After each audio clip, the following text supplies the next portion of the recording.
Muy bien, amigos, muy buenas tardes. Hoy vamos a hablar en el Instituto Juan de Mariana de monedas digitales. Es un tema que nos interesa mucho y del que hemos hablado en más de una ocasión y volveremos a hablar de eso, no cabe duda. Las monedas digitales surgieron como una especie de respuesta a las monedas nacionalizadas por parte de los gobiernos y con algún tipo de monetarios y en parte, digamos, también ciudadanos, ¿no? Buscar una cierta privacidad en las transacciones y demás. De algún modo, bueno, pues el Bitcoin como gran ejemplo de una moneda digital ha tenido un cierto éxito indudable. Ha llamado la atención y también ha llamado la atención, por supuesto, de los gobiernos. Y ahora mismo, pues muchos estados, muchos bancos centrales están planteando cómo crear sus propias monedas digitales. Son unas aguas turbias o procelosas más bien, y necesitamos a alguien que nos guíe, ¿no? en este terreno. Y para eso contamos con Óscar Vara. Óscar es doctor en Ciencias Económicas y Empresariales por la Universidad Autónoma de Madrid y es autor de libros como ¿Es sostenible el estado del bienestar?, Financial Crisis and the Failure of Economic Theory y, por ejemplo, Raíces intelectuales del pensamiento económico moderno. Así que, nada, sin más damos paso a Óscar, que nos va a hablar sobre todas estas cuestiones. Óscar, cuando tú quieras. Pues muchas gracias. Hoy lo que vamos a tratar, como ha dicho José Carlos, es sobre monedas nacionales digitales. Me vais a dejar que comparta la pantalla porque he hecho una pequeña presentación de PowerPoint, que en algún sitio la tengo. Es cierto que yo no soy especialista máximo en esta cuestión, pero cuando se me propuso por parte del Instituto Juan de Mariana hacer una pequeña conferencia sobre estas cuestiones, me pareció muy tentador. Es cierto que, hombre, alguna lectura he hecho y más estos días para tratar de aclararme y aclararos algunos aspectos. Es muy posible que alguno de los que nos esté escuchando sepa más que yo, pero bueno, luego en la sección de preguntas podemos darnos información mutua, hacernos feedback sobre estas cuestiones. El planteamiento que he hecho de la exposición es el siguiente. En primer lugar, lo que me parece interesante es, bueno, pues ver una especie de contexto de cómo ha ido evolucionando y por qué ha ido evolucionando hacia las monedas digitales, los sistemas de pago, porque en realidad es de eso de lo que estamos hablando. En el fondo, el que nosotros estemos dispuestos a utilizar, por ejemplo, bitcoins, o estemos dispuestos a utilizar cualquier otro tipo de medio de transacción que nos parezca muy rápido, muy eficiente, ubicuo, que se puede utilizar en cualquier momento, pues está en relación con la evolución de la tecnología. Y la evolución de la tecnología, de nuestros usos, en fin, todo esto lo hablaremos ahora, pues va llevándonos en realidad en ese camino. Entonces voy a partir de una serie de hipótesis o de supuestos que no voy a justificar, ¿de acuerdo? Me parece que no tiene mucho sentido, porque nos llevaría a estar hablando demasiado tiempo, pero que voy a tomar como puntos de partida. El primero es que, obviamente, los sistemas económicos tienen un fin, un objetivo, que es la satisfacción de necesidades. Nosotros nos embarcamos en las interacciones y en tratar de coordinar nuestros planes de acción con los de otros, buscando la satisfacción de cosas que necesitamos. Y la utilización de los medios de pago es una especie de engrasante precisamente de eso que nosotros hacemos, de esa búsqueda que hacemos de la satisfacción de necesidades que vamos persiguiendo. Por otra parte, nuestra función empresarial, eso que los austríacos llaman la función empresarial, es decir, nuestra perspicacia, nos hace buscar aquellas formas de engrasar nuestra coordinación social que son más aptas, que son más propicias a nuestros fines, que hacen que consigamos la satisfacción de necesidades de una manera más rápida y más sencilla y con menores costes. Y por otra parte, en esa búsqueda del medio de pago, lo que estamos haciendo es precisamente pagar. Es decir, estamos transfiriendo algo de una persona que tiene una deuda con otra para lograr que esa deuda esté saldada. Y eso que nosotros transmitimos es a lo que vamos a llamar un activo. Y esos activos pueden, obviamente, tener muchos aspectos distintos, es decir, se pueden incorporar a materializaciones o incluso a espiritualizaciones muy diversas. Por otra parte, los pagos es algo que podemos hacer de forma personal.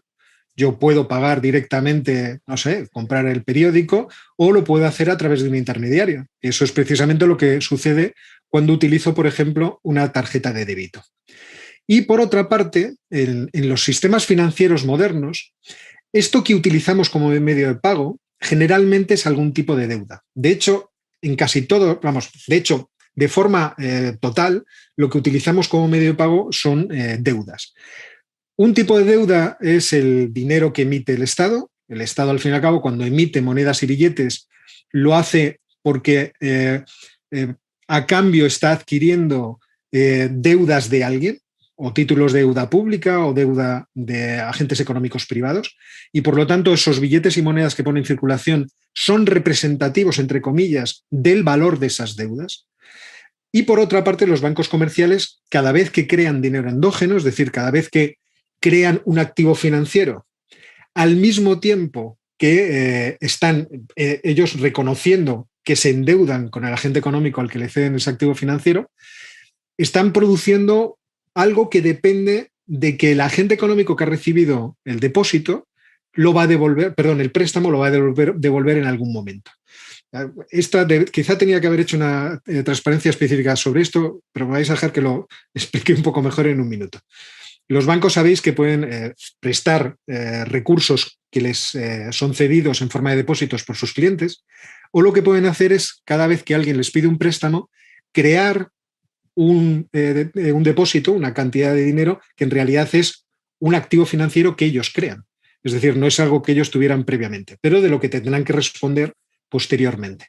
Esa creación que parece ex nihilo, en realidad tiene una materialidad detrás, y es el hecho de que el préstamo que yo estoy cediendo vale la promesa que ha hecho aquel que lo ha recibido de que lo va a devolver.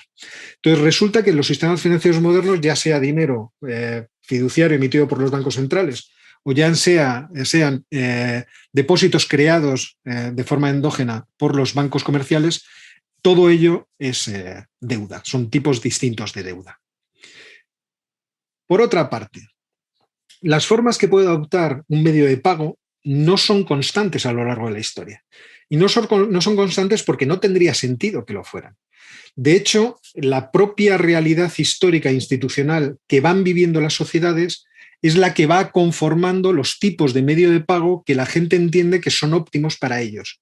Y por lo tanto, aquí existe una demostración del carácter evolutivo que tiene el dinero a lo largo del tiempo. Es decir, en una sociedad concreta podemos encontrar unos usos comerciales, es decir, puede haber formas de llegar a acuerdos en los cuales se producen intercambios que no sean iguales en todo momento y lugar.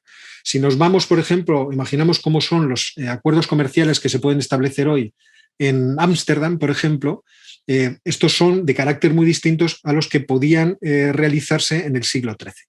Precisamente porque la complejidad de ese tipo de transacciones es muy distinta. Y eso ha creado una serie de usos comerciales que se ven reflejados en las leyes, en el marco jurídico de qué es lo que podemos hacer o cómo vamos a gestionar desde el punto de vista legal esas interacciones que se producen entre los agentes. Pero por otra parte, las tecnologías que hay disponibles para poder realizar esos intercambios también pueden ser diferentes.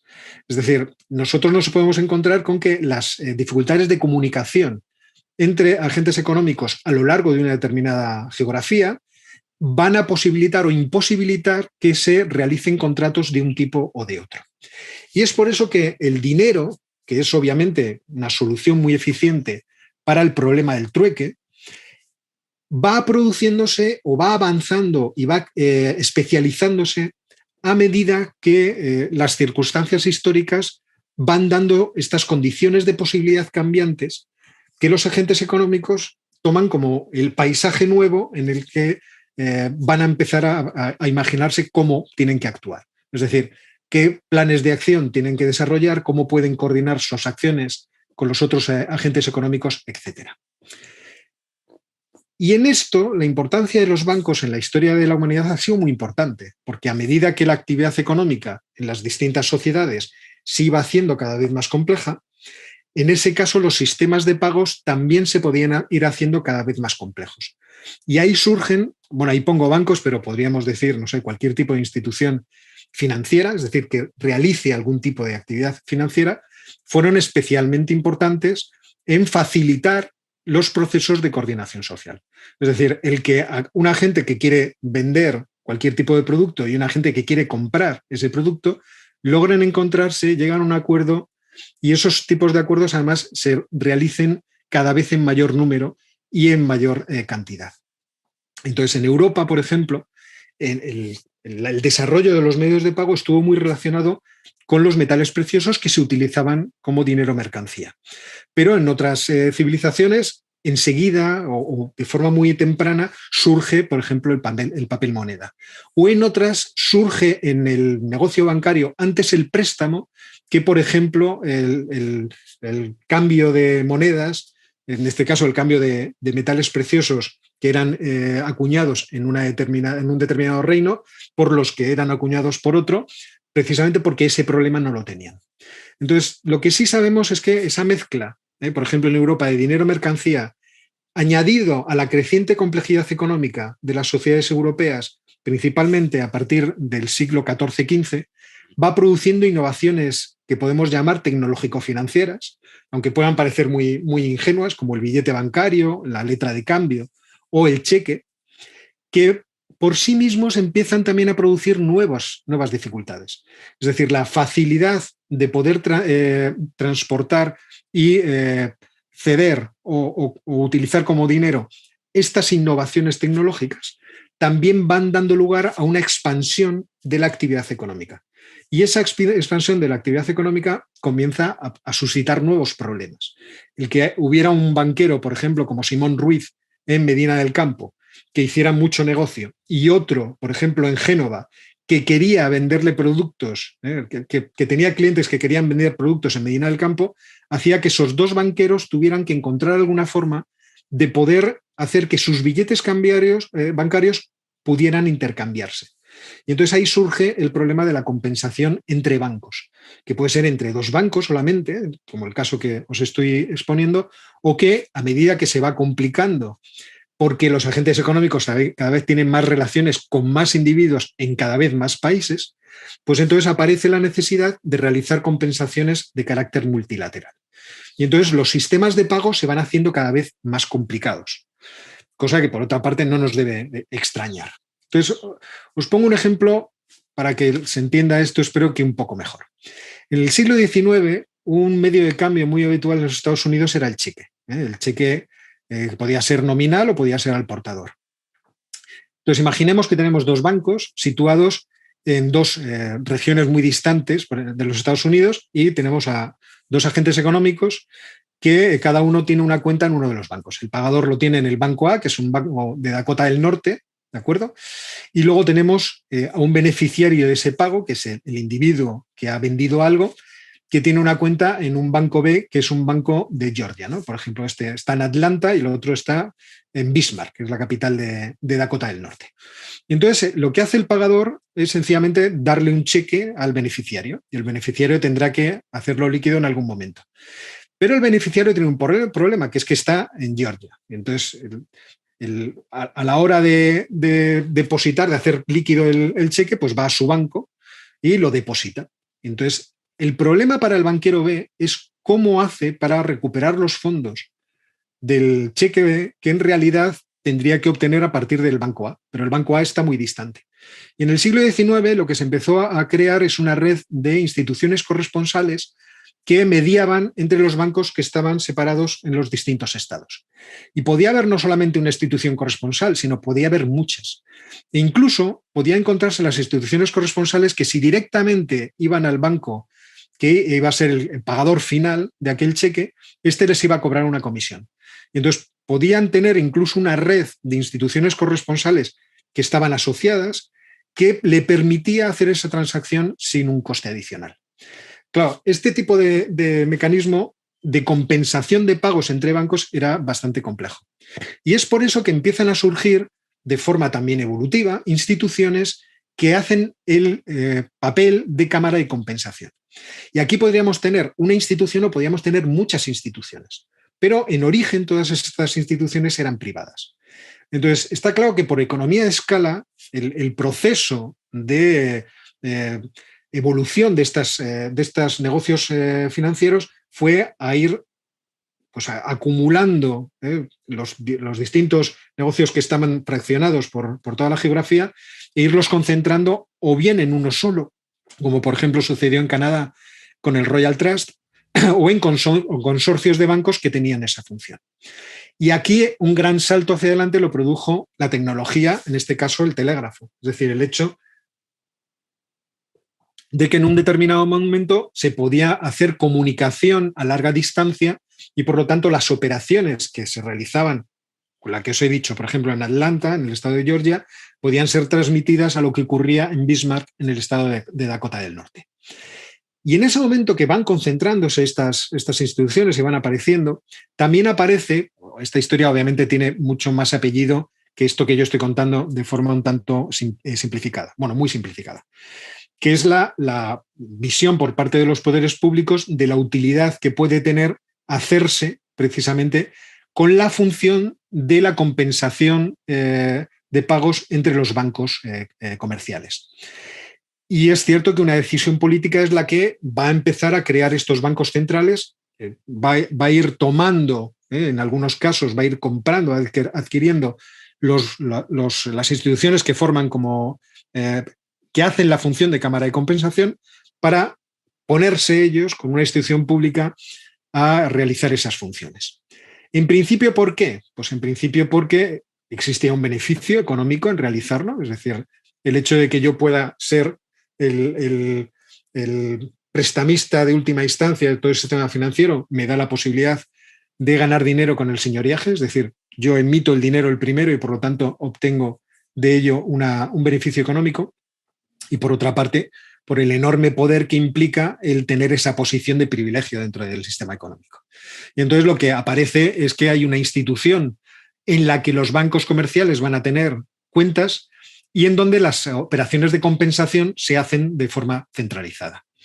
Obviamente la aparición de esta institución, del Banco Central, llevará aparejada además las posibilidades que en sí misma van a ir descubriendo quienes gestionan el propio Banco Central hacia el futuro, que es lo que nosotros hemos experimentado a lo largo del tiempo. Es decir, una vez tomada la posición dentro del sistema financiero, el Banco Central descubre también las posibilidades que tiene de intervenir dentro de la actividad económica y a medida que evoluciona también en la historia financiera de la humanidad, por ejemplo, a partir de Bretton Woods, también se observa la posibilidad que tiene un banco central en concreto, en este caso la Reserva Federal Americana, de poder utilizar esa moneda también para beneficiarse, aparte de para sostener el sistema financiero que se había creado, para obtener beneficios de ella.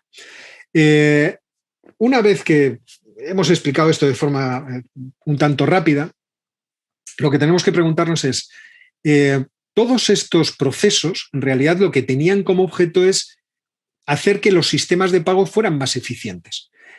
Es cierto que cuando el Banco Central es tomado por el Estado, se producen distorsiones y el Estado o los bancos centrales tienen que aprender a gestionar esas distorsiones de tal forma que ahora podemos decir que los bancos centrales tienen un cierto expertise, pero siguen siempre experimentando con ese poder enorme que logran controlar.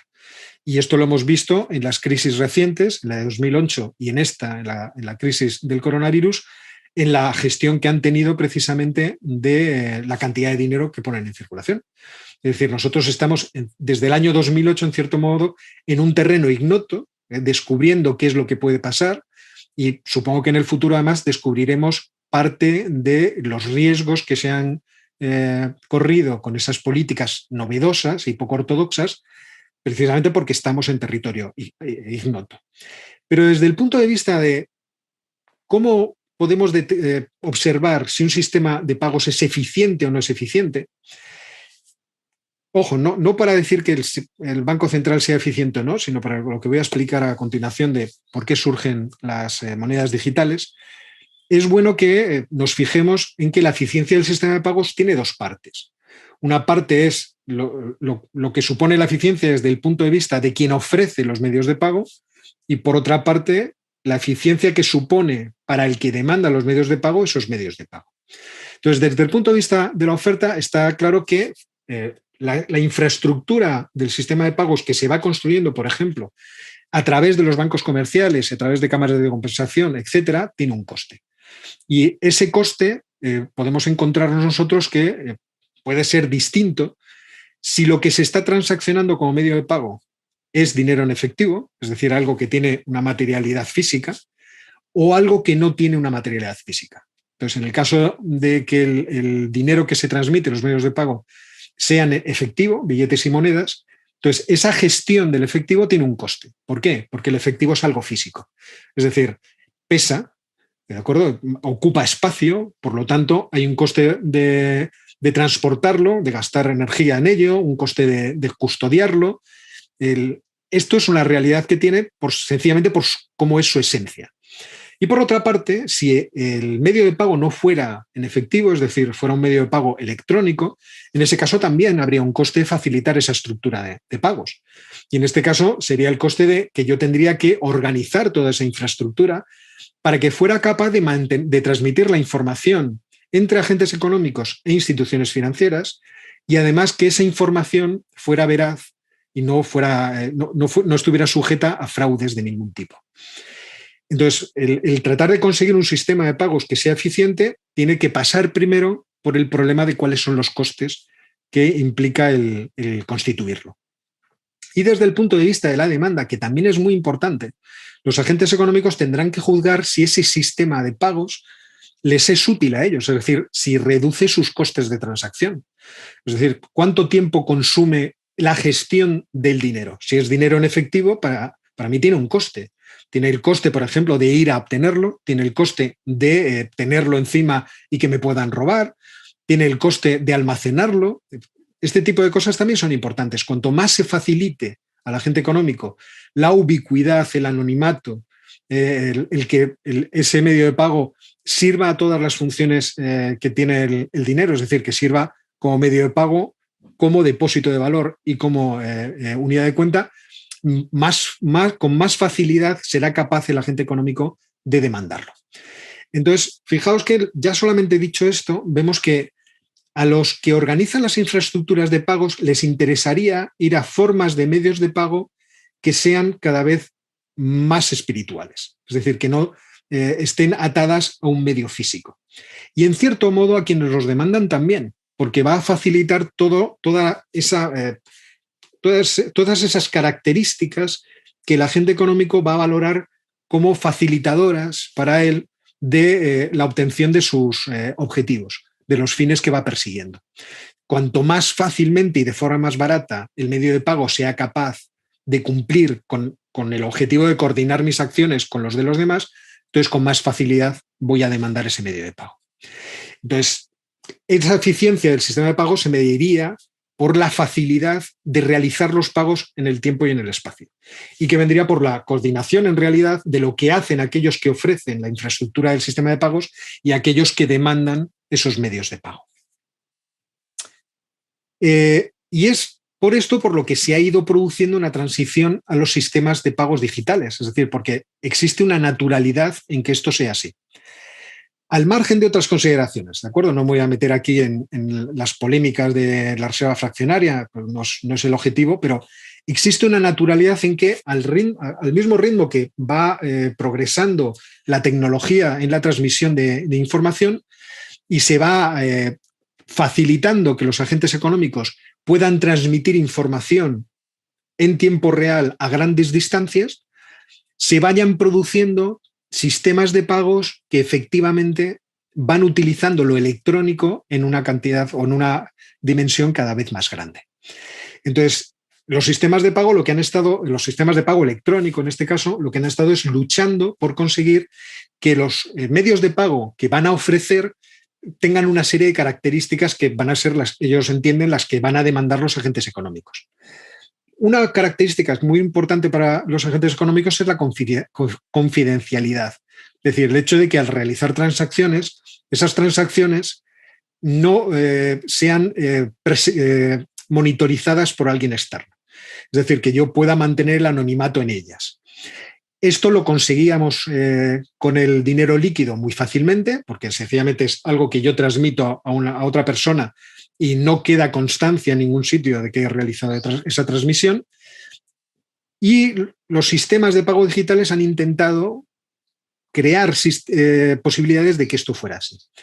Por otra parte está la seguridad. Es decir, ¿qué seguridad tengo yo de que si compro algo a gran distancia, la transacción se va a realizar? Que fue lo que vivimos todos al principio del comercio online en Internet, y por lo que, por ejemplo, a muchos nos pareció PayPal una gran noticia, un gran invento. La idea de que alguien corre el riesgo que no soy yo. Compro algo en Hong Kong, me acuerdo yo que yo tenía una Palm TX, un ordenador de bolsillo, que se quedó sin batería, entonces el único que tenía baterías era un proveedor de Hong Kong. Y dije, pues bueno, pues vamos a pedírselo al proveedor y luego desatornillaré el cacharro y, bueno, con un soldador seguro que soy capaz de hacerlo. Y efectivamente, PayPal me dio la tranquilidad de realizar aquella transacción que se llevó a cabo, que yo logré, por lo tanto, satisfacer mi necesidad y seguir utilizando aquel cacharro. Y por lo tanto, ese dinero tiene que ser disponible para todos en el tiempo y en el espacio. Es decir, yo debo poder hacer la transacción de tal forma que no transcurra mucho tiempo entre que yo pido, mejor dicho, emito el pago y que el otro agente lo recibe.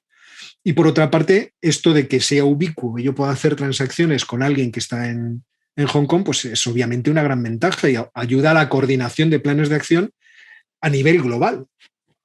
Por otra parte, que sí, obviamente el sistema tiene que ser barato, porque si es muy caro, entonces puede no serme rentable.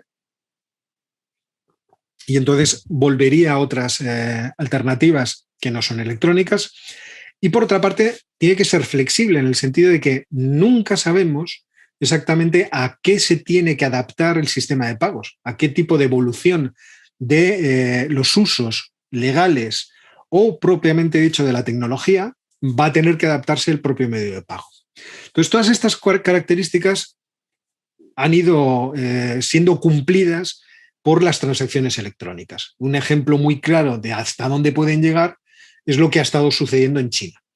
En China, el crecimiento de las transacciones monetarias digitales aumentó de forma enorme, principalmente por lo siguiente. En China había una cantidad de tarjetas de crédito y de débito realmente gigantesca, de miles de millones. No me acuerdo ahora mismo la cifra, pero eran muchas más tarjetas de crédito que habitantes, como por otra parte es normal.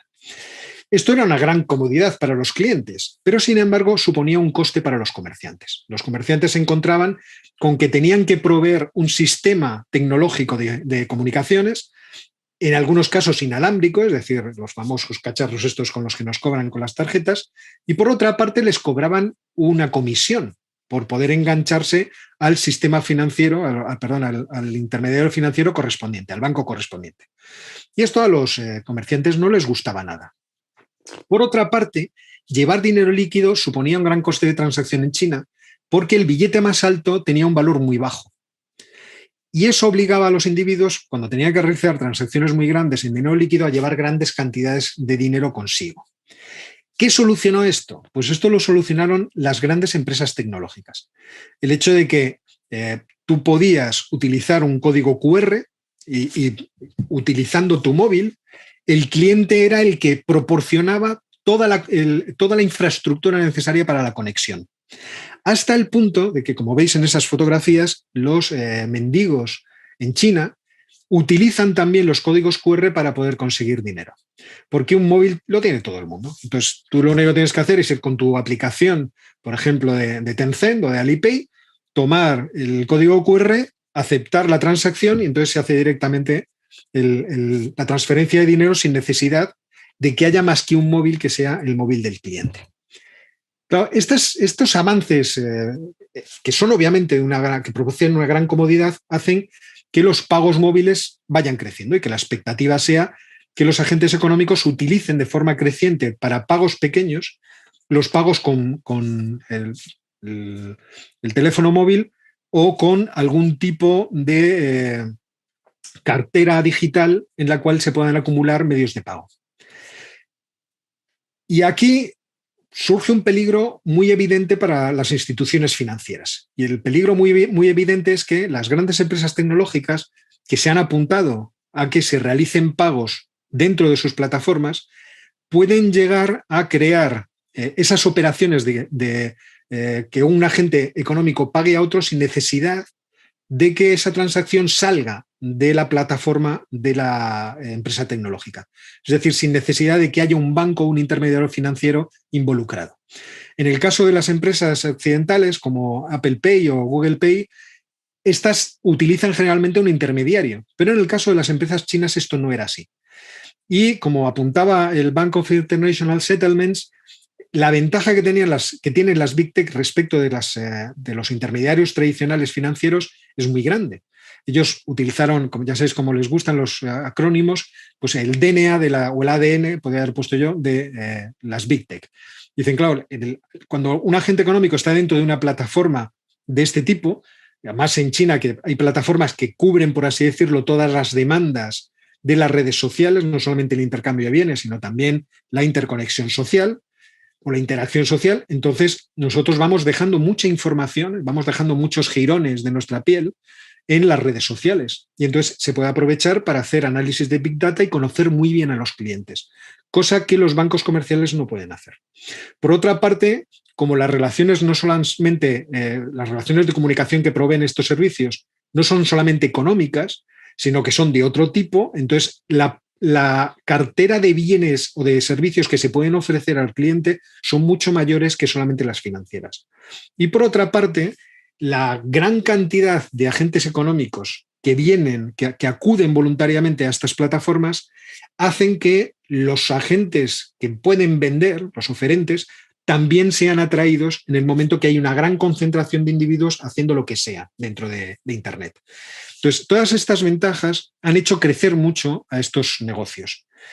Y por otra parte, ha surgido una innovación tecnológica que no era previsible, que no era esperable. Y es que si lo que estamos haciendo nosotros es con las Big Tech y con las transacciones móviles, sean realizadas por Big Tech o por instituciones financieras, es transmitir información que sirve como medio de pago, entonces se podría crear algún tipo de sistema que no dependiera ni de unas ni de otras, ni siquiera del Estado, y que permitiera transmitir esa información entre agentes económicos de tal forma que esas unidades de información pudieran servir como medio de pago. Y esto es lo que es el Bitcoin, por ejemplo, o cualquier criptomoneda. La idea de que yo puedo utilizar una información expresada en términos de unos y ceros, que puede ser transmitida a través de las redes tecnológicas de forma instantánea, pero que al mismo tiempo asegura que esa información que es transmitida no se va a duplicar. Y esto es lo que proporciona la tecnología del blockchain.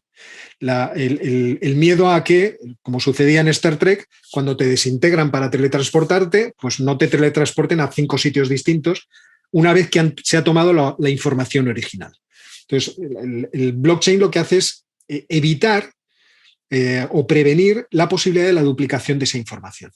Y esto se plantea a los individuos con unas determinadas condiciones y se les dice, a ustedes les podría parecer interesante utilizar estos bloques de información como medio de cambio.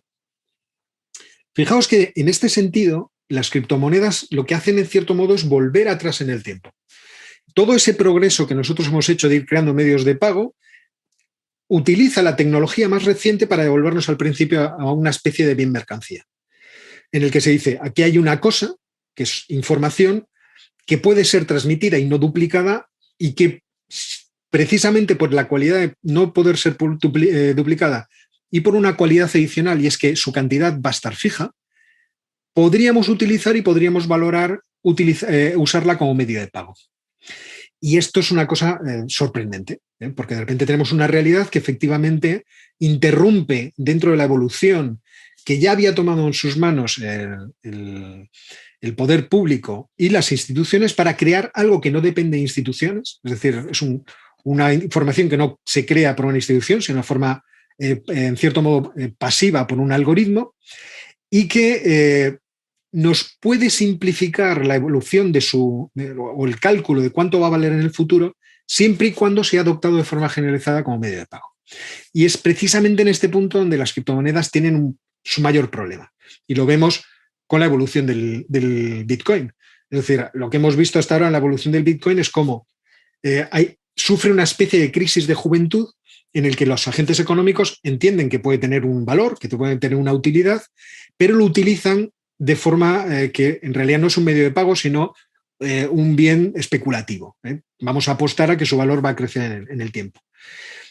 Si pasa esa crisis de juventud y acaba siendo adoptado como medio de cambio, su valor seguirá creciendo hasta que se logra emitir la cantidad total de 21 millones de bitcoins, pero lo interesante del caso es que a partir de ahí la previsión de su valor sería más fácil de establecer que en otros casos. Alguno de vosotros me dirá, bueno, pero la evolución del valor del euro es muy previsible, o la del dólar, y hasta ahora evidentemente lo ha sido, pero la previsión del valor del dinero fiduciario no siempre ha sido previsible, como se puede notar en Zimbabue o en Venezuela, porque uno puede hacer determinadas cosas. Claro, y esto produce un problema. Hasta que las criptomonedas no sean una moneda estable, cuyo valor sea estable, los bancos centrales no las ven como un peligro para su política monetaria.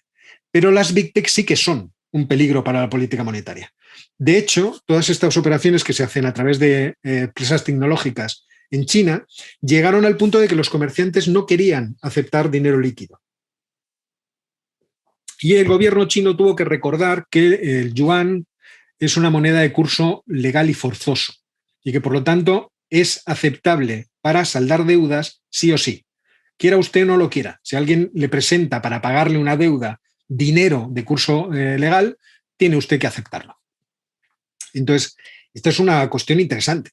Y además, por otra parte, si las transacciones se pueden hacer de forma anónima a través de estas redes electrónicas, entonces puede darse el caso de que esas transacciones se hurten a la vigilancia de la hacienda pública y, por lo tanto, que impidan el poder recaudar impuestos. O que el Estado tenga que inventarse otra cosa, una necesidad de que los agentes económicos cambien eso por algo que él emite para que se puedan pagar impuestos. Entonces, aquí tenemos un reto obvio hacia la política monetaria y hacia la capacidad que tiene el Estado de utilizar ciertas herramientas por su potencia para la gestión de la economía. Y yo creo que esta es una de las razones más claras para el deseo de crear una moneda digital. Hay otras añadidas, pero creo que esta es la principal. Entonces, ¿en qué consistiría una moneda digital de un banco central? Pues consistiría en lo mismo que hemos estado viendo, es decir, un activo digital, en una información que existe en forma de código binario, pero que tiene la cualidad de tener el mismo valor, una determinada cantidad de esa información, o gestionada como sea, tiene el mismo valor que billetes y monedas. Si yo digo que esta información, lo que sea, vale 100 euros, entonces se cambia a la par con 100 euros en forma de billetes y monedas. ¿Cuál es la ventaja que plantean estas monedas digitales? Pues la misma que hemos visto anteriormente, es decir, que permiten la ubicuidad, permiten una gran velocidad de transmisión, pero en este caso tendríamos que estas unidades de información podrían ser creadas y destruidas por el Banco Central más o menos a voluntad. ¿Cómo se pueden concebir estas monedas? Pues en principio todo el mundo dice que pueden tener dos aspectos o pueden adoptar dos formas. Una forma pura, en la cual se emite la información como si fuera, bueno, lo que se dice en tokens, pero a mí me gusta muy poco utilizar términos anglosajones. Entonces es como un vale un cupón, ¿no? Te dan una cosa, un cupón que tú puedes cederle a otro agente económico. Entonces tú lo acumularías en una cartera electrónica y su transmisión, para evitar que nos duplique esa información, tendría que estar mediada por algún tipo de sistema tecnológico como el de blockchain.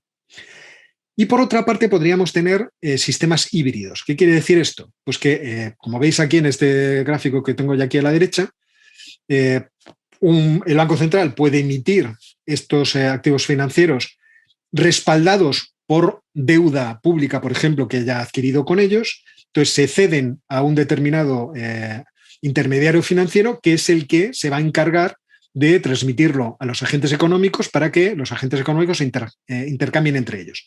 Aquí tenemos un cliente y tenemos una empresa, ¿no? La casa es la empresa, y así se podría realizar la operación. En ese caso, tanto la empresa como el individuo deberían tener cuentas abiertas dentro de los intermediarios financieros. Y los intermediarios financieros cuentas abiertas dentro del Banco Central. De tal forma que todas las transacciones podrían ser registradas y saberse quién las ha hecho y quién no las ha hecho. Por otra parte, el Banco Central podría sobrevolar sobre las instituciones de tal forma que si una es atacada digitalmente por un hacker, él puede desviar las interacciones económicas entre clientes y comerciantes a través de otros intermediarios financieros y gestionar que el sistema sea más resistente a este tipo de situaciones. Entonces, según los bancos centrales, ¿qué ventajas tienen estas cosas? Los bancos centrales generalmente dicen que no lo hacen no van a crear estas monedas por controlar la política monetaria. La política monetaria no corre ningún riesgo. E inmediatamente los artículos generalmente suelen acabar diciendo, pero esto sería buenísimo para proteger la política monetaria. Pero los argumentos que principalmente se utilizan son, estos activos van a ser totalmente líquidos y totalmente seguros, porque nosotros estableceremos todos los sistemas para que sí serán totalmente líquidos, porque igual que los billetes y monedas, se van a poder aceptar estas unidades de información, vamos a llamarlas así. Va a tener menores costes que el dinero líquido, porque evidentemente no hay que almacenarlo, no hay que transportarlo, etcétera. Pueden permitir el atesoramiento, por ejemplo, si son vales, si son tokens, si yo puedo acumularlos. Incita a que los intermediarios financieros creen nuevas realidades a partir de ellos. Pueden saltar las fronteras con gran facilidad y, por lo tanto, habrá una mayor competencia entre divisas. Pueden plantearse como si fueran anónimas o no. O sea, el anonimato podría seguir siendo una característica de estas monedas. Si no es anónimo, entonces mejor, porque, como veis ahí en el gráfico de la derecha, cuanto más se utilizan estos medios de pago digitales, menor es la economía sumergida y, por lo tanto, menor es el fraude fiscal y más pueden recaudar los países.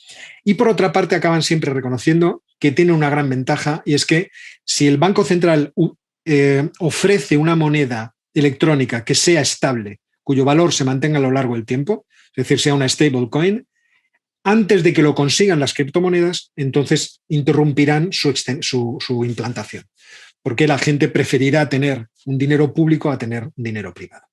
Aquí tenéis un pequeño resumen aquí me ha hecho mucha gracia. Aquí tenéis a la izquierda discursos de responsables de bancos centrales diciendo que las criptomonedas, que hacer una moneda digital nacional no tenía sentido, que tendría efectos negativos, cosa que mantuvieron. Fijaos, tuvo su punto máximo en número de discursos diciendo que era negativo en 2018 y, sin embargo, en 2020, perdonadme, me lo he pasado, en 2020 ya están diciendo, o son más los discursos que dicen que va a ser una cosa muy positiva a los que dice que es una cosa muy negativa. Y, por otra parte, claro, nosotros podemos suponer, esto no lo dicen los bancos centrales, lo podemos decir nosotros, que pueden tener desventajas. ¿Cuáles se nos pueden ocurrir? Bueno, una a mí que se me ocurre inmediatamente es que si este dinero electrónico, estas monedas digitales de los bancos centrales pueden ser atesoradas, entonces los bancos comerciales tendrán menos fondos, porque yo no tendré necesidad para muchas operaciones de tener depositado mi dinero en un banco. Incluso la gestión de mis recibos la podría hacer de otras formas distintas que a través de los bancos. No tendría que mantener una cuenta corriente. Me bastaría con tener todo mi dinero en mi wallet, ¿vale? O en otro tipo de institución que sea capaz de almacenarlo de forma eficiente, y mi gestión de pagos la podría hacer de forma automatizada con algunos programas informáticos que tuviera instalados, por ejemplo, en mi móvil. Y esto afectaría al crédito y tendría efectos determinados sobre la economía. Por otra parte, también se me ocurre que serían más fáciles de recuperar en casos de crisis. O sea, en caso de que se produjera, no sé, el deseo de independencia de Madrid respecto de España, yo podría decir en un momento, espera, que a lo mejor los euros que tengo aquí en Madrid van a dejar de ser euros europeos. Entonces yo trataría de recuperar mi pasta a toda velocidad y eso podría crear dificultades en las instituciones financieras si es que estuvieran acumulados ahí. Y por otra parte está la cuestión de la privacidad y el anonimato. El hecho de que siempre sospecharemos que, por ejemplo, en los sistemas híbridos, el Estado va a tener una información importante de lo que tú haces con tu dinero. En este gráfico que tenéis aquí a la derecha, veis las distintas actitudes según encuestas, de ciudadanos de distintos países respecto de la disposición que tendrían ellos a compartir información financiera. Entonces veis que en Asia-Pacífico están muy dispuestos, en América también, no en los Estados Unidos, y que en Europa estamos muy poco dispuestos. Ese Z que está ahí subido es Sudáfrica. Y lo más bonito de este gráfico es que las mujeres son las que menos ganas tienen de transmitir o de compartir la información financiera. Creo que es una esperanza para el futuro. Y aquí llegamos a la parte final.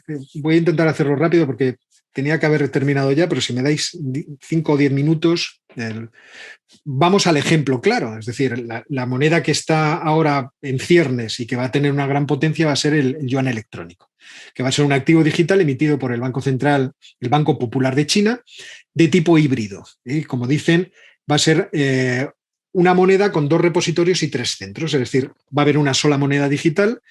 Habrá 2 lugares donde almacenarlos, como os he explicado antes, el Banco Central y los bancos comerciales, pero además habrá 3 centros de control. Uno que servirá para autentificar que las monedas son ciertas, es decir, que los intercambios se realizan y son ciertos, otra para registrar las transacciones y otra para el análisis de Big Data. Imaginaos lo que puede ser para los economistas cuantitativos tener información en tiempo real, es decir, de altísima frecuencia, de todas las transacciones que se realizan en el país y además una información extremadamente detallada y que puedes analizar con inteligencia artificial. Entonces, ¿cuál es el objetivo del e-yuan? Pues que no haya efectivo, que no haya cheques, que no haya tarjetas, que no haya nada, que no haya QRs, que no haya nada. Es decir, que todas las transacciones se realicen solo con el e-yuan. La moneda se ha diseñado con 2 capas, una en la que los bancos comerciales tienen que transmitir las transacciones registradas al Banco Central y otra capa que se deja a los usuarios para que se produzca la situación del anonimato, pero que es una situación de anonimato controlable, porque, como tenéis ahí, ese velo puede levantarlo el gobierno en cualquier caso. Me ha gustado mucho la declaración del director adjunto del Banco Popular de China, Changchun Mu, que dice: nadie debe preocuparse en tanto en cuanto no cometa delitos. Yo supongo que esto es algo que os suena, ¿no? Bueno, si usted no comete delitos, ¿qué le importa que yo esté vigilándole? Si usted no hace delitos dentro de su casa, ¿qué le importa que yo ponga una cámara para ver qué es lo que hace usted en su casa? Pero dice, todavía deseamos mantener esa clase de privacidad para que el que quiera realizar compras que desee, que permanezcan secretas para los demás. Pero en cualquier caso, yo podré ver qué es lo que ha hecho usted. Y finalmente, se me preguntaba o se me decía hoy en Twitter que se iba a hablar de esto, de qué implicará la moneda digital, por ejemplo, para el papel del dólar como moneda de reserva internacional. Vamos a ver, efectivamente las monedas digitales saltarán fronteras. Y aquí el asunto está en que teóricamente permitiría incluso puentear los sistemas que ahora mismo hay de transmisión de grandes cantidades de dinero en términos internacionales, como es el caso de SWIFT. SWIFT es un sistema de mensajería instantánea de transacciones financieras que utilizan casi todos los bancos principales y que utiliza mucho los Estados Unidos para producir sanciones económicas a países que han sido malos, como sucede, por ejemplo, con el caso de Irán. Pero el problema es que hoy en día los que demandan las monedas, os digo a continuación, claro, los que deciden cuál va a ser la moneda de reserva internacional son los individuos y las instituciones. Y estos, la moneda que están utilizando es principalmente el dólar, como veis en este gráfico de círculo que tenéis aquí a la izquierda. La siguiente moneda que utilizan es el euro. La siguiente moneda que utilizan es el yen. La siguiente moneda que utilizan es la libra esterlina. Y la siguiente moneda que utilizan es el yuan. Con lo cual no parece que los agentes económicos estén en gran disposición de utilizar el yuan como alternativa al dólar. Y esto va a tardar. O sea, la economía americana no va a desaparecer ni va a perecer de forma rápida a pesar de los deseos que tienen algunos.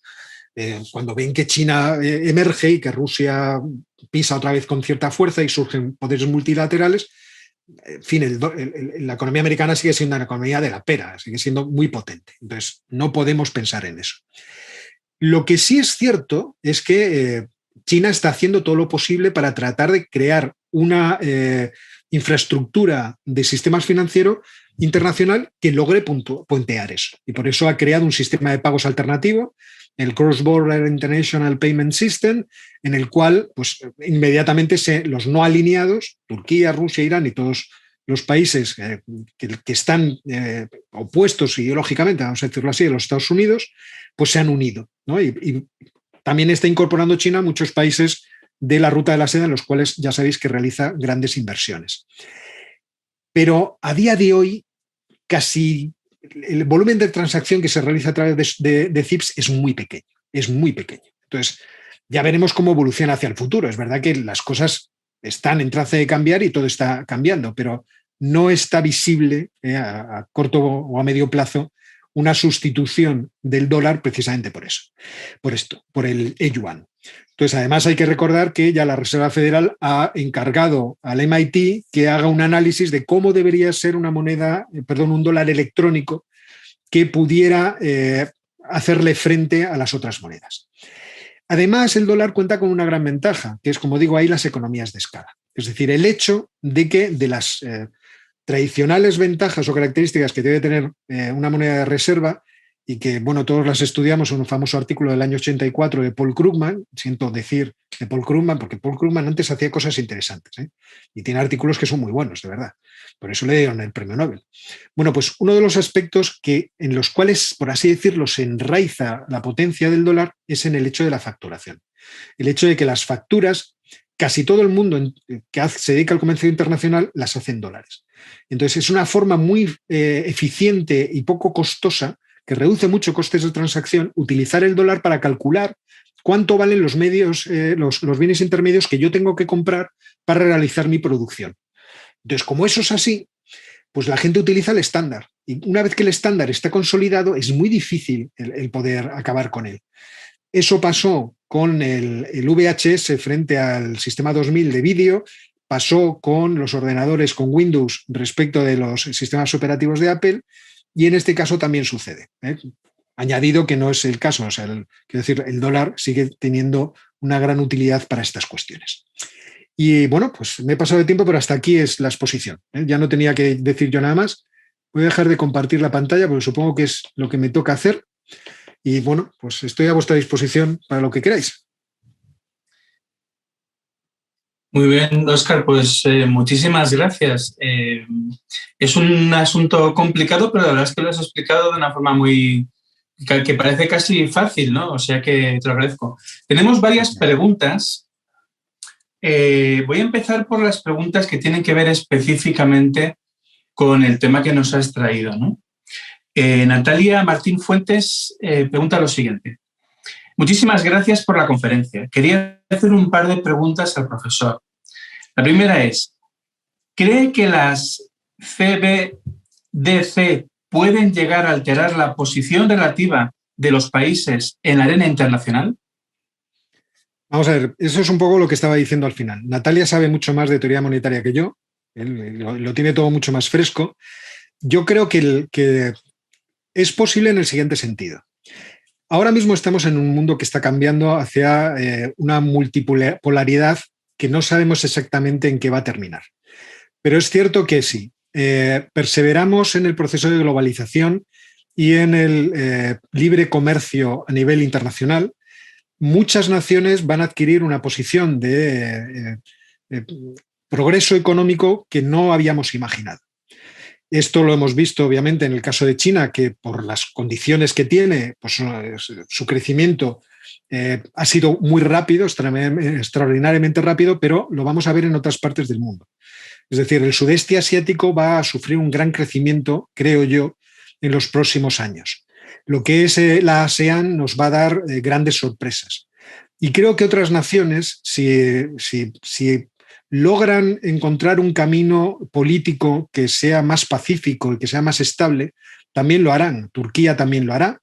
Es verdad que Turquía podía haber dado el gran salto con su incorporación a la Unión Europea, que nosotros mismos frustramos, pero que se daba como cantada a finales de los 90.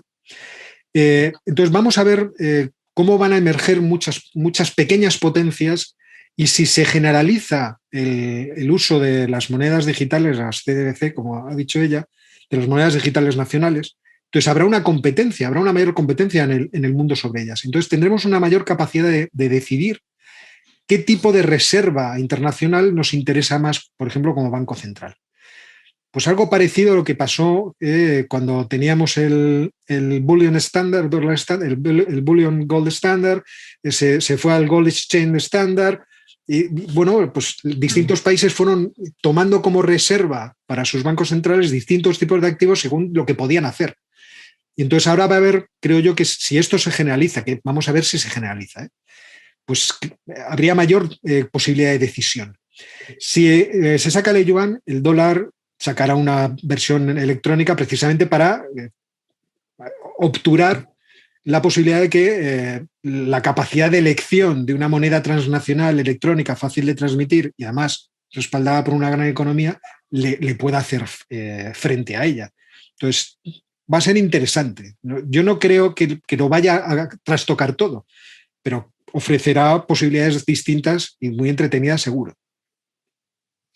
Y al hilo de esto, y bueno, aprovechando la noticia de la muerte de Robert Mundell, quería preguntarte si en la reducción de este tipo de monedas nacionales facilitan también la integración en monedas únicas de distintas zonas económicas. En fin, ¿no? Igual que ocurrió con el euro en Europa, si a lo mejor este tipo de monedas podrían facilitar un tipo de unión monetaria de este estilo. Puede pasar, o sea, quiero decir, puede ocurrir que, por ejemplo, en el sudeste asiático se generalice el uso del yuan.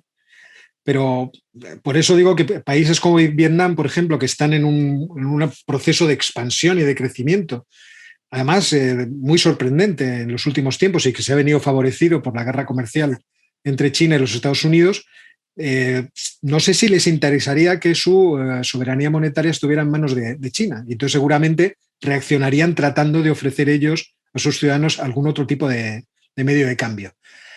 Todo esto está sujeto, obviamente, a la evolución que va a depender de lo que nosotros entendamos como agentes económicos que nos es más útil. Es decir, todo esto va a ofrecer una gran competencia de monedas. Pero por otra parte, el problema que tienen las zonas monetarias óptimas, como muy bien vio ya el propio Mundell, pero vio también de forma muy clara Peter de Grauwe antes de que se hiciera el euro, es el hecho de que economías muy diferentes o regiones muy diferentes que renuncian a tener tipos de cambio variables pueden verse afectadas negativamente por tener una moneda única, que es en realidad lo que nosotros hemos vivido porque nuestra zona monetaria no es óptima. Entonces, ahí dependerá también mucho de los procesos de integración política. Es decir, nosotros en Europa seguimos teniendo una dificultad. Es que si queremos tener el euro, necesitamos tener una política fiscal única. O no única, una autoridad fiscal que permita compensar las deficiencias o las asimetrías, no sé cómo decirlo, que produce el tener una moneda única. Claro, a esto alguien me dirá, no, desmontémoslo todo. Que hubiera sido, claro, es que era lo que decía Pedro Esbarz, mi director de tesis, antes de que se lanzara el euro. No sean ustedes cretinos, déjenos elegir. A lo mejor me interesa más poder tener mis ahorros en francos franceses que en pesetas o en liras, no sé. Entonces déjeme elegir. Y además, si además las dificultades son que si un día nos da un leñazo la vida en forma de crisis económica, pues el asunto se va a ver perjudicado por ello.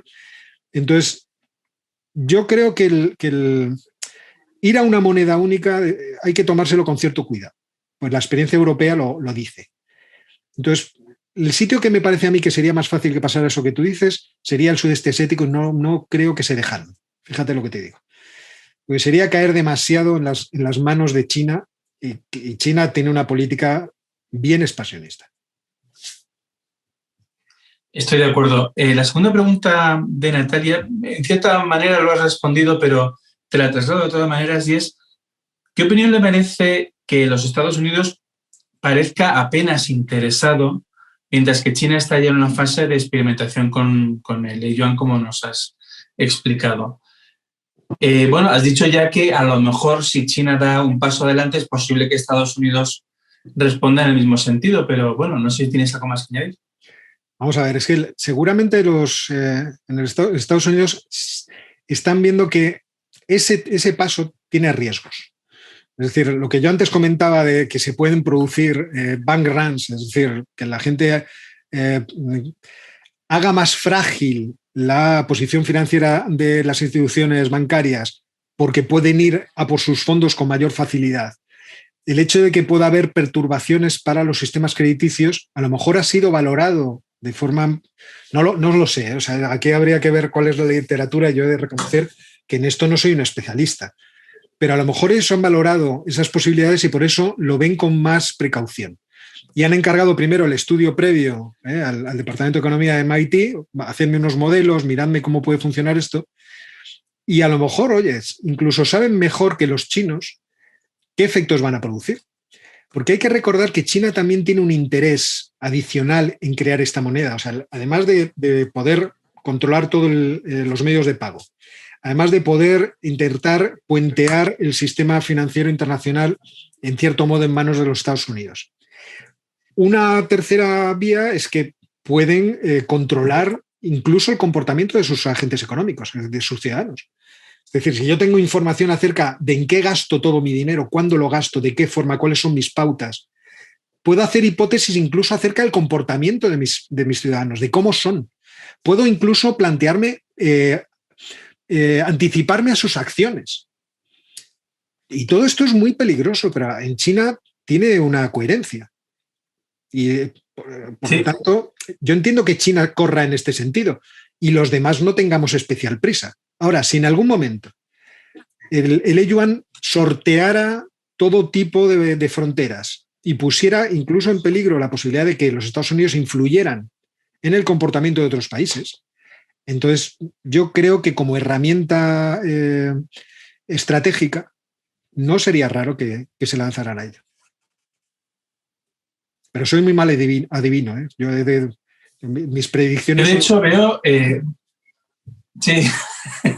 Bueno, predecir, ya se sabe que los economistas son los que se dedican a predecir el pasado, ¿no? O a explicar en el presente por qué no ha ocurrido lo que ellos dijeron que iba a pasar, ¿no? Pero yo no sé si este tipo de monedas también sirven como un instrumento puramente fiscal, es decir, precisamente en el sentido de lo que tú decías, para conocer el comportamiento de los agentes económicos, acercarse más a conocer cuál es su desempeño, sus ingresos, sus beneficios y demás. Y esto, por un lado, podría hacer que la fiscalidad fuera más justa, pero por otro lado, yo creo que tiene también riesgos muy claros. Es poner en manos de los políticos demasiada información y demasiado poder. Ese es el mayor peligro, estimo yo. Y efectivamente, o sea, a excepción de sociedades que son muy homogéneas en términos culturales y que además son muy eficientes en la gestión del dinero público, este tipo de herramientas pueden producir todo lo contrario de lo que pretenden. Es decir, que la gente huya espantada del dinero público. Es decir, que los agentes digan, voy a buscar alternativas que no pasen por la supervisión del Estado. Claro, unas sociedades como las escandinavas, que tienen estas cualidades desde hace ya mucho tiempo, y además que son sociedades eficientes, es decir, las personas que intervienen en ellas tienen un capital humano bastante avanzado. Y esto, a lo mejor lo que estoy diciendo puede sonar raro, pero es que yo lo que veo, por ejemplo, me estoy metiendo en un pantano, pero entiéndaseme. Hay sociedades en las cuales la gente es muy defectuosa, de forma tradicional. Es decir, la propia tradición cultural lleva a ser un poco no detallista, no un buen trabajador, no esforzado. Esto es así.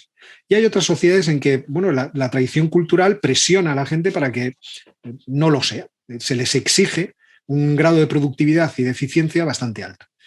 Entonces, esas sociedades, por ejemplo, lo que está pasando en los países escandinavos, aceptan de buen grado la moneda digital y hacen desaparecer voluntariamente el dinero líquido. Pero porque culturalmente son muy homogéneas en ese sentido. Yo estimo que en otras sociedades habría todo tipo de salidas, se buscarían todo tipo de desagües para tratar de evitar ese control del Estado. Y solamente se acudiría a ese control final cuando hubiera que pagar los impuestos.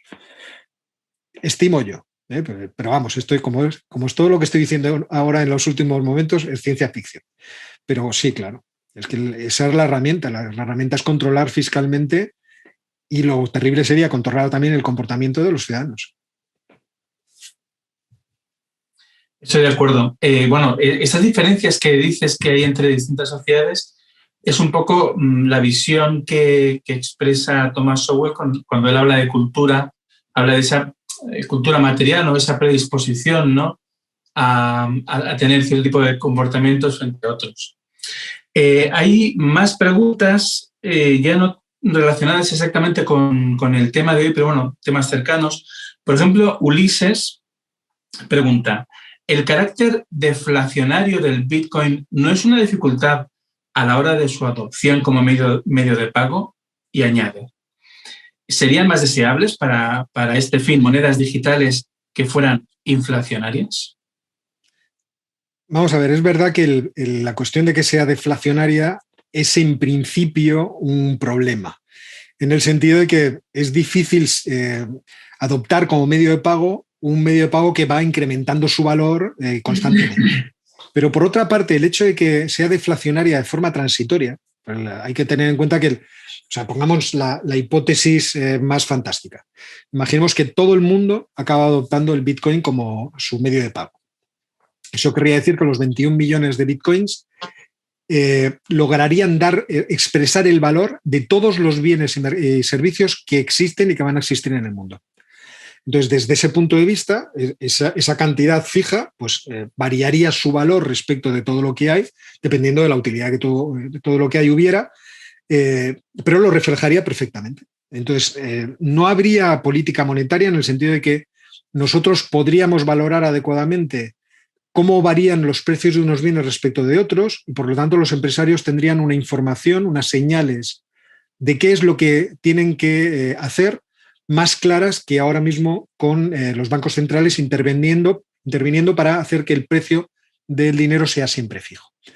Entonces, eso sería una ventaja, una vez adquirida la condición de medio de pago. Entonces, fluctuaría en su valor, pero fluctuaría de acuerdo a cuál fuera la escasez de los bienes, es decir, a cuál fuera la oportunidad de beneficio que los empresarios vieran en determinados bienes. Entonces, en el momento que se produjera la concentración de un interés sobre un bien, ese aumentaría de precio, los otros en términos relativos bajarían y eso lo estaría expresando muy bien ese tipo de, en términos hipotéticos, quiero decir, ese tipo de medio de pago.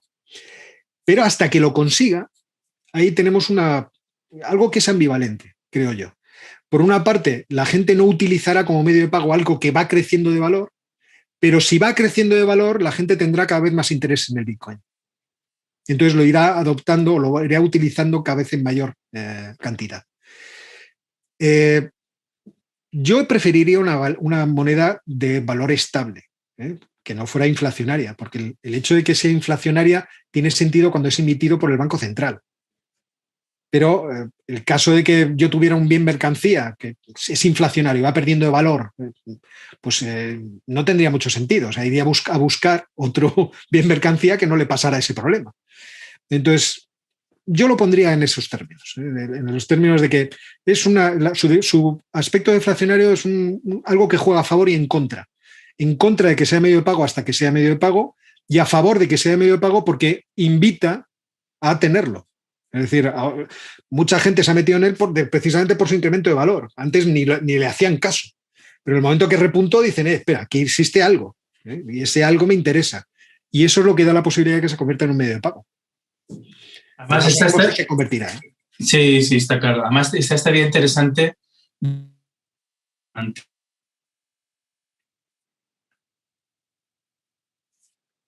Te he perdido, José Carlos. ¿Me oyes? ¿Me oyes ahora? Ahora te oigo. Vale.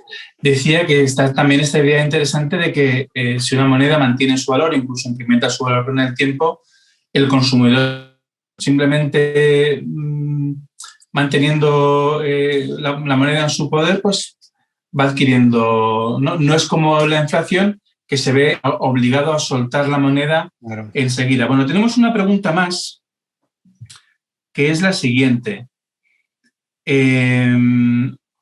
Nicolás Cipriano pregunta, hola, quería hacer una pregunta sobre la opinión de George Sain en Private Money en relación con las monedas descentralizadas.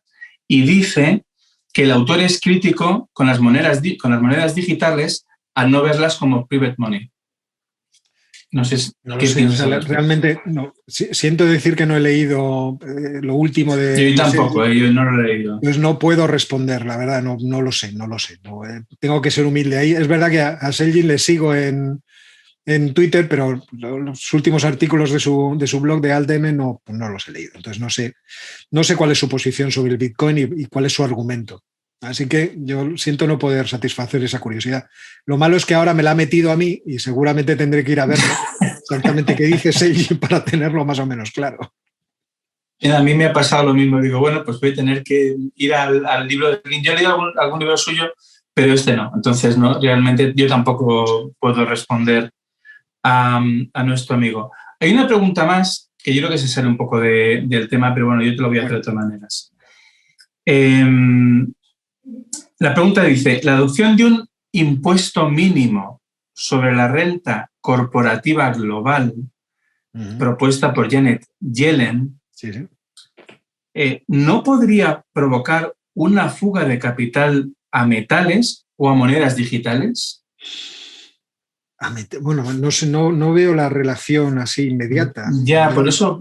No veo la relación inmediata. A lo mejor él tiene una idea o tiene un concepto intermedio que es el que explicaría esa relación. O sea, lo que es evidente es que la decisión de Janet Yellen es peligrosa.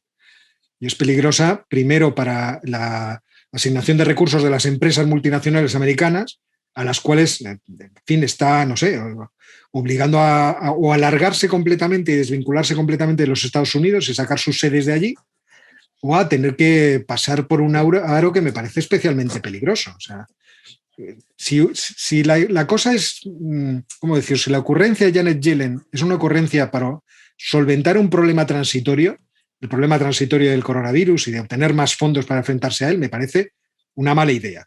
Pero si lo pretende extender a lo largo del tiempo con la idea de que todo el mundo, es decir, el universo mundial, ponga el mismo tipo de impuesto de sociedades y además obliga a las empresas que están fuera a pagar la diferencia, es que me parece todo el planteamiento de Janet Yellen me parece enloquecido.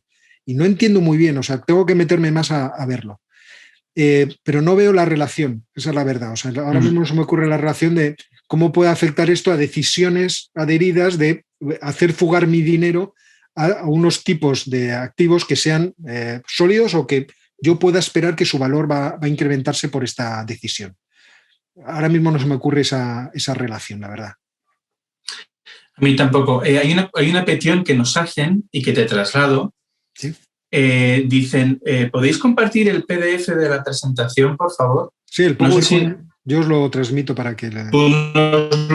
Tú nos lo mandas y entonces lo que vamos a hacer nosotros es que cuando saquemos este vídeo ya editado, pues adjuntaremos el PDF de tu presentación. Sin ningún problema. Muy bien, Óscar. Pues nada, muchísimas gracias. Gracias por estar aquí con nosotros, por acercarnos a esta cuestión que tiene su cierta tan clara. Y nada más, nosotros os animamos a participar en la siguiente charla que daré yo. Hablaré sobre un libro de Friedrich Hayek, que es un libro marcado por un poco trágico, ¿no? Que es La teoría pura del capital. Se cumplen 80 años de su publicación y vamos a ver si se puede leer hoy con provecho o no. Y nada más.